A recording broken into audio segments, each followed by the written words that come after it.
Hi friends, welcome to Ritu media. இப்போ இருக்க ஜென்ரேஷனில் நிறையா பேருக்கு பேபி ஃபார்ம் ஆகுறது டிலே ஆகுது. அதுக்கெல்லாம் முக்கிய காரணம் என்னென்னு பார்த்தீங்கன்னா, நம்மளோட லைஃப் ஸ்டைலும் உணவு வழக்கங்களும் சேஞ்ச் ஆனது தான். நிறைய பேர் நாங்கள் பேபிக்காக ட்ரை பண்ணுறோம், இன்னும் பேபி ஃபார்ம் ஆகலை அப்படின்னு கமெண்ட் பண்ணியிருக்கீங்க. இப்போ நான் சொல்ல போகிறத நீங்கள் ரெகுலராக ஃபாலோ பண்ணிட்டு வந்தீங்கன்னா நீங்களும் 3 நாளில் கன்சீவ் ஆகலாம். அது என்னென்னு பார்க்குறதுக்கு முன்னாடி உங்களுக்கெல்லாம் ஒரு சின்ன ரெக்வெஸ்ட். நிறைய சிஸ்டர் எங்களுக்கு கமெண்ட் பண்ணுறீங்க, அவங்க எல்லாருக்கும் நாங்கள் மோஸ்ட்லி ரிப்ளை கொடுத்துட்டு தான் இருக்கோம்.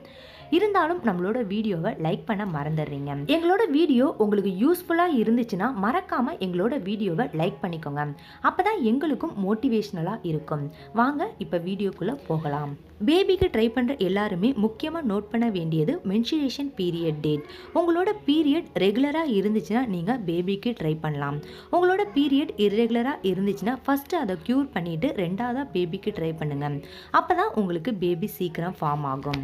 ரெண்டாவதாக பார்த்தீங்கன்னா, உங்களோட பீரியட் டேட்டை நீங்கள் மறக்காமல் இருக்கணும். உங்களோட பீரியட் டேட் ஸ்டார்ட் ஆனதுலேருந்து ஒரு 11 டேஸ்க்கு அப்புறம் நீங்கள் இன்டர்கோர்ஸில் இருக்கணும். ரெகுலராக 3 டேஸ் நீங்கள் இன்டர்கோர்ஸில் இருந்தீங்கன்னா கண்டிப்பாக உங்களுக்கு பேபி ஃபார்ம் ஆகும்.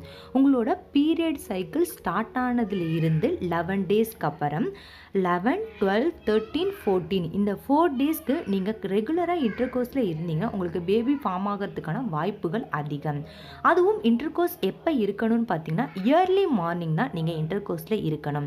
இயர்லி மார்னிங் இன்டர்கோர்ஸில் இருக்கிறது மூலமாக உங்களுக்கு 99% ப்ரெக்னென்ட் ஆகிறதுக்கான வாய்ப்புகள் அதிகம். அதே மாதிரி மூணாவதாக பார்த்தீங்கன்னா, இந்த 4 டேஸ்க்கு அப்புறம் நீங்கள் 2 நாளைக்கு ஒரு தடவை இன்டர்கோர்ஸில் இருக்கணும். அப்போவும் இயர்லி மார்னிங் தான் இன்டர்கோர்ஸில் இருக்கணும். அது மாதிரி உங்களோட பீரியட் டேட் வரப்போகுதுன்னா பீரியட் டேட் வர்றதுக்கு 1 வீக் முன்னாடியே நீங்கள் இன்டர்கோர்ஸில் இருக்கிறத அவாய்ட் பண்ணிடணும். இந்த மாதிரி நான் சொன்னதை நீங்கள் ஃபாலோ பண்ணிட்டு வந்தீங்கன்னா சீக்கிரம் உங்களுக்கு குட் நியூஸ் கிடைக்கும். அது மாதிரி ரொம்ப இம்பார்ட்டன்ட் என்னென்னா, நீங்கள் ப்ரெக்னென்சிக்கு ட்ரை பண்ணுறப்ப நல்ல ஹெல்த்தியான ஃபுட் எடுத்துக்கணும். பழங்கள், காய்கறிகள், நட்ஸ் எல்லாம் அதிகமாக சேர்த்துக்கணும். அயன், கால்சியம் ஃபுட் அதிகமாக எடுத்துக்கணும். அது மாதிரி உங்களோட பாடி ஹீட் இன்க்ரீஸ் ஆகிற மாதிரியான ஃபுட்டெல்லாம் அவாய்ட் பண்ணிடணும். இந்த மாதிரி நான் சொன்ன எல்லாத்தையும் ஃபாலோ பண்ணிட்டு வாங்க, சீக்கிரமே உங்களுக்கு குட் நியூஸ் கிடைக்கும். குட் நியூஸ் கிடைச்சதும் மறக்காம எங்களுக்கு கமெண்ட் பண்ணுங்க. இந்த வீடியோ உங்களுக்கு யூஸ்ஃபுல்லாக இருந்திருக்கும் நான் நம்புகிறேன். இந்த வீடியோ உங்களுக்கு பிடிச்சிருந்தா மறக்காம எங்களோட வீடியோவை லைக் பண்ணிக்கோங்க. தேங்க்ஸ் ஃபார் வாட்சிங் this video. Thanks for your supporting.